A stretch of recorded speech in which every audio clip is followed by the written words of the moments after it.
والمقاومة الشعبية البورسعيدية. المزيد عنها نتعرف عليه من عام لعام في إطار الاحتفالات بالعيد القومي لبورسعيد. تحظى أيضا بهذا الاهتمام من قبل حكام مصر. الرئيس الراحل جمال عبد الناصر كانت له أيضا الزيارة التاريخية وخطبة جمال عبد الناصر الخاصة بمقاومة بورسعيد وأهل بورسعيد.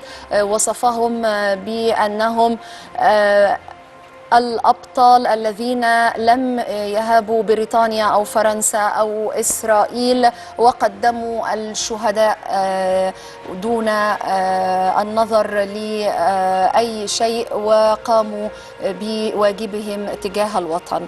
وكانت هناك أيضا زيارة الرئيس الراحل محمد أنور السادات عام 79 كذلك لبورسعيد.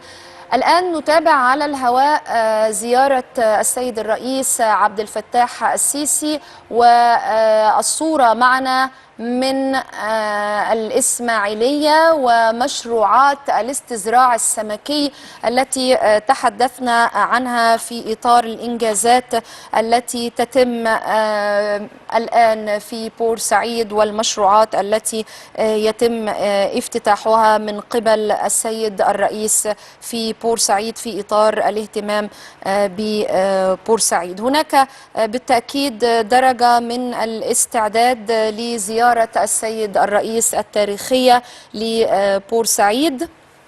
وأيضا سنشاهد مع حضراتكم تفاصيل هذه الزيارة عبر شاشة إكسترا نيوز. والآن الصورة نتابعها على الهواء مباشرة من الإسماعيلية.